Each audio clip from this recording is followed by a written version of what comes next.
Ada satu hadis dari Nabi SAW bahwasanya orang yang isbal pakaiannya tidak diterima sholatnya. Mohon penjelasan dari hadis tersebut. Ini bukan hadis yang sahih. Ini bukan hadis yang sahih. Hadis yang menjelaskan, yang menyebutkan bahwasanya orang yang isbal tidak diterima sholatnya, ini bukan hadis yang sahih. Peruntutan hadisnya adalah barang siapa yang berudu, kemudian dia sholat, wakana izaro, dan adalah pakaiannya itu panjang, kemudian Nabi menegur orang tersebut, kembalilah engkau ke tempat wudulah kemudian sholat.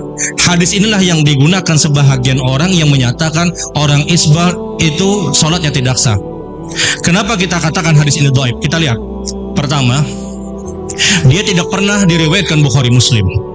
Yang kedua, dia tidak pernah direkom Bukhari Muslim. Yang ketiga, ini hadis bukan hadis yang marfu, bukan hadis yang sampai kepada Rasul. Ini mengqati secara sanad. Yang keempat, matan isi hadisnya pun terjadi kekacauan. Kenapa kita katakan terjadi kekacauan? Lihat urutan hadisnya. Ada orang yang berudu, kemudian dia sholat dan pakaiannya menutup mata kakinya, isbal.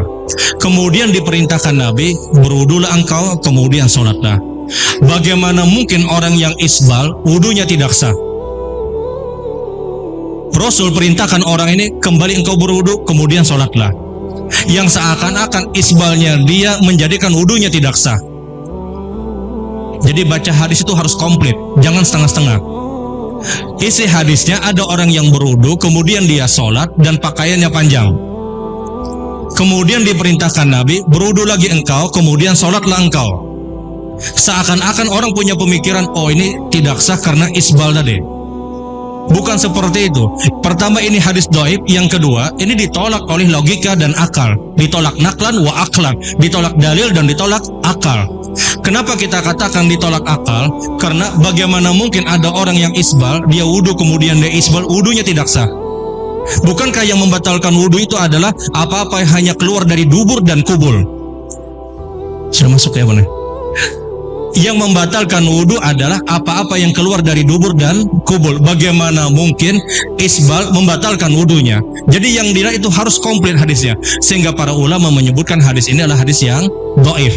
Dan benar memang kalau orang ingin sholat, kalau dia tidak isbal, ahlan wa sahlan dengan pendapat tersebut.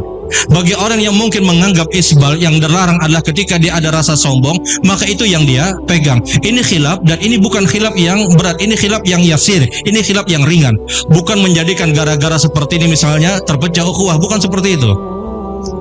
Orang isbal yang disebutkan dalam riwayat tadi mengakibatkan batal wudu dan batal sholat.